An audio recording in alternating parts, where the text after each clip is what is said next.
Across every sport, there's always players that seem to turn it up when it matters most. Doesn't matter if it's football, basketball, American football, players that thrive under pressure are very common. Some basketball players always seem to hit that last second bucket. Some football players always seem to score that last second goal. Some quarterbacks in American football always seem to pull off that game-winning drive.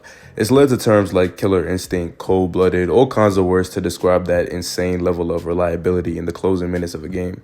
One of those terms is the clutch gene. Whenever a player always seems to show up in the clutch, everybody says they have the clutch gene, of course. In football, having the clutch gene goes hand in hand with the term quote-unquote big game player. Didier Drogba is famous for being a big game player, despite his relatively low scoring numbers overall compared to other all-time greats. In the most important games, he seemed to always show up. In 14 cup finals for Chelsea, he scored 11 goals, 5 of which were match winners. One of his most famous clutch goals was his header against Bayern in the UCL final that equalized and led to Chelsea winning on penalties. And yes, there's another one. Scoring the winner in a World Cup final in the 116th minute is already enough, but he not only has a man of the match in that World Cup final, but also a man of the match in the Euros final and the Champions League final. Sergio Ramos is another one, which is even more insane because he's a defender. He scored the 93rd minute equalizer against Atletico Madrid in the 2014 UCL final that led to their eventual victory. In the 2016 final, he fried Atletico again, scoring Madrid's only goal and putting up an unreal defensive performance. I swear this guy lives for games against Atletico. This is how he sleeps the night before Madrid derbies. He really hates them motherfuckers. Scored twice in a UCL semifinal against Bayern, and in the 2016 and 2017 season, he scored numerous very important goals that propelled Madrid to the title, which they won by 3 points ahead of Barcelona. A December stoppage time equalizing header in El Clasico to take 2 points off Barca, a winner early in the season against Sevilla. He was always snatching points from the jaws of defeat from Madrid, and with the close margin that the title was won by, every single one mattered. Ronaldo has so many clutch moments throughout his career that it would be silly to not at least mention him. After going down by 2 to Atletico in the UCL round of 16, he dragged his balls across their face for the millionth time in his career and fed them a hat trick in the second leg. He went to Portugal and made Manchester United the first English team to ever beat Porto away with an absolute atomic bomb from miles outside the box. Beat Barcelona in the 2011 Copa del Rey final with an extra time header to win his first trophy with Madrid. In 2017, he scored 5 goals across 2 legs in the quarterfinals against Bayern, including a second leg hat trick with 2 extra time goals to take Madrid to the semis. The list goes on. He genuinely thrives when the lights are brightest. Well, at least most of the time. He be tucking his tail sometimes in the World Cup, but we gonna let him rock because them 5 UCLs say enough. He has more match-winning goals or go-ahead goals than many legends have goals in their entire career. Di Maria is another one. There's a large array of players known for showing up in big games. The term clutch has different meanings in different sports, so before we even talk about the specific term clutch gene, let's take a look at basketball for reference. It's a bit hard to define the term clutch because there's multiple different definitions NBA fans use, especially when they're trying to push agendas. For example, some fans only consider game-winning or tying shots while some consider the last 2 minutes of a close game.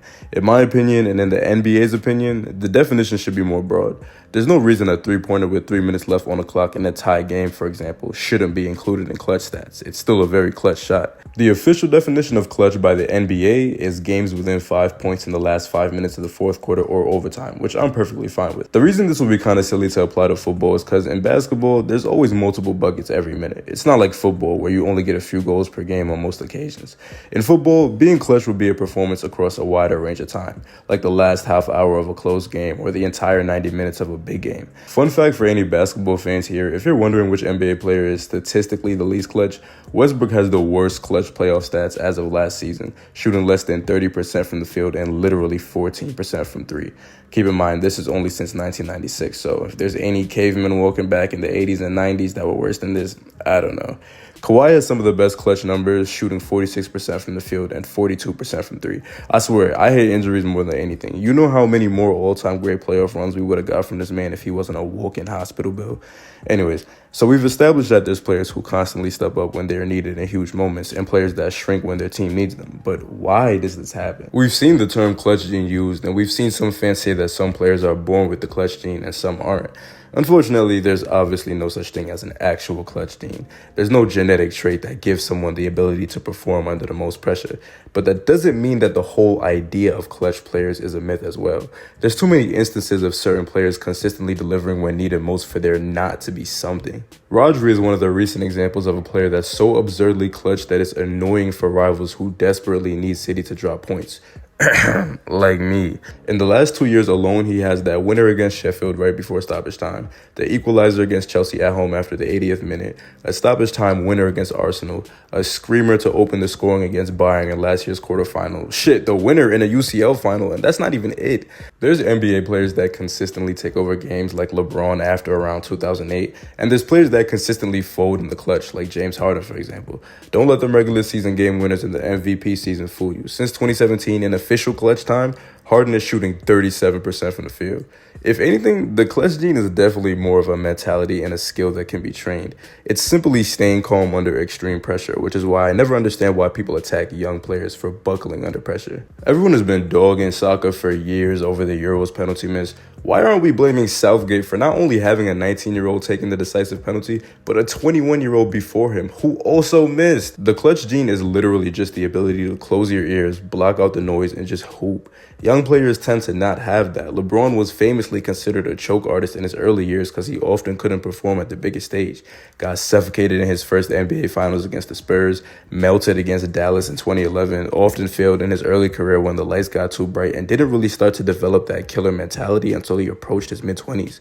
By the time he was back on the Cavs, this guy was in his 30s and he was a literal animal in the clutch. That 2018 playoff run was insane. He was 5 for 6 on shots to tie or take the lead in the last minute. Had buzzer beaters against the Pacers and Raptors. It was wild to watch. People acted like the narrative that he wasn't clutch was always a false one though, and it literally wasn't at that time. It's just that he had to develop that over the years. He even said that after the 2011 finals, he started focusing on his mental fitness more because he couldn't keep himself calm, especially on the road in Dallas, and he completely crumbled. Is this something that you can actively train? Well, yeah, actually, obviously players do things like practice penalties or practice free throws, but mentally, there's so much more that goes into building a quote-unquote clutch gene. Practicing how to stay calm, how to block out noise, and how to ignore the context of a situation make all the difference. Part of the reason players practice repetition is so that when those huge moments come along, it's just another rep to them. Being clutch is quite literally just being able to separate your mind from your automatic actions. Football players easily hit absolute rockets in training back to back to back. Yet in games, we see them constantly sending long-range shots flying everywhere but the goal. That's obviously because in a game, there's so many more factors adding to the situation to make it a much more stressful one. The screaming crowd, the lurking defenders, the incoming challenges, the potential passes to your teammates to consider, all of those things throw off the shot that probably goes flying into the back of the net if it's in training with no pressure involved. Same with basketball players. NBA athletes barely ever miss three-pointers outside of games. The worst shooters in the league can probably hit 10 or 15 in a row in practice. It's literally muscle memory. Curry has hit over 100 in a row in practice before. In games, though, players often miss those same reps that they cash in practice. Your mental interfering with your body's muscle memory throws things off. The more high intensity the situation is in the game, the harder it is to separate your mental from your muscle memory. Players who learn how to do that always become the most clutch players. Overthinking is the biggest weakness that chokers have. A quote-unquote clutch gene can also develop naturally in other ways as well. I read about this somewhere online and had to look it up to confirm, and it was actually true. Apparently, Larry Bird's father was literally a nutcase, and because of his alcoholism and domestic abuse, he'd put Larry in a bunch of stressful situations. As a result, when he was older, Larry was able to stay calm in extremely high-pressure situations. He also ended up one of the most clutch players in basketball history. It's kind of fucked up, even more so because Larry's dad eventually shot himself in the head and died when he was still a teenager. Really sad story. It goes back into the overall point though. Clutchness is less about an actual gene or phenomenon. It's literally entirely about mentality and experience. It's why it's easy to feel bad for players like Saka and Sancho after what happened. They had no business taking those penalties, and at least for Saka, it's somewhat stained his career so far, especially because it's the main reason he gets so much hate in his own country from non-Arsenal fans. That's just what I wanted to add to the conversation though, because there was a lot of talk surrounding clutchness and big game performances in recent weeks for a variety of reasons. Who's your favorite clutch player of all time? Let me know in the comments. I'm interested. Thanks for watching, y'all. I'm going to see y'all next time.